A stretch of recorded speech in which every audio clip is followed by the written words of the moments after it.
Chamath, you've built an extraordinary franchise in special purpose acquisition companies. 6 SPACs, billions of dollars raised so far.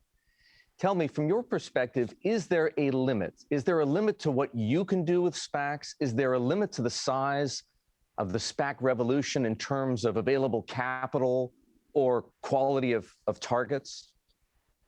I think what's happening in SPACs is really about the dismantling of the traditional capital markets with respect to fundraising.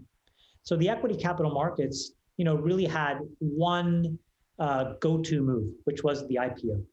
And then obviously there was follow-on financings and all of that other stuff, but the traditional S1 driven IPO process. And what you picked was a brand that you trusted to be your on-ramp into the public markets.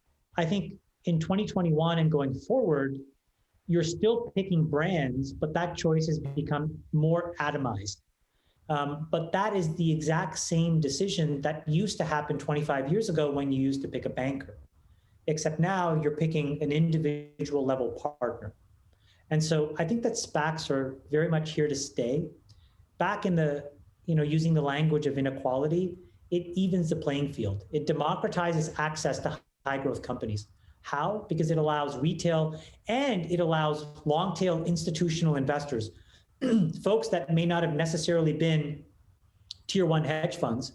Now they can also play.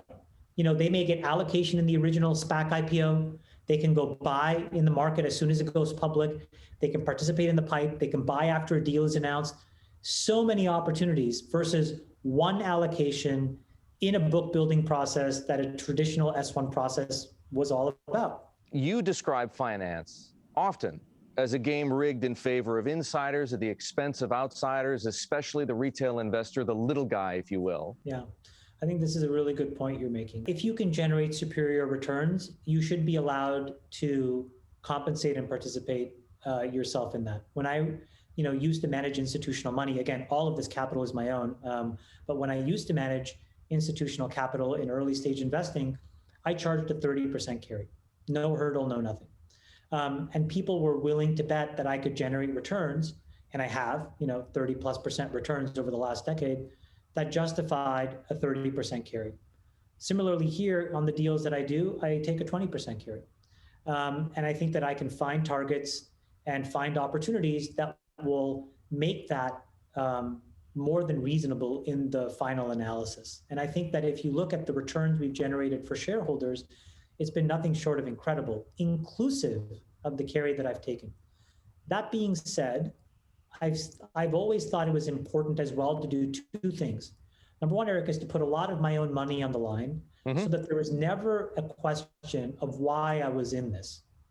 And I was in this to make sure that I could find great companies that I thought, again, fixed inequality or climate change. But then second, to accelerate those things with our capital and to make sure that I could explain it to people, including normal folks and retail investors. And I do that by saying, listen, just so you know where I'm coming from, I'm going to put in more money than any of you.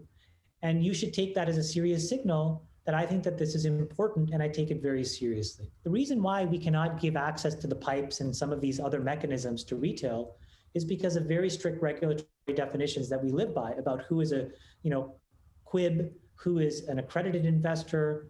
And those things are changing, but they're changing slowly. My perspective is that right now, the way we define it is too broken.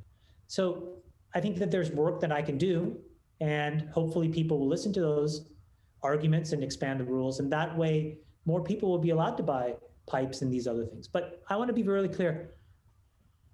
That is where we would like to move the ball so that everybody can be in an open, even playing field, bid for the IPOs, bid for the pipes, participate with complete transparent information.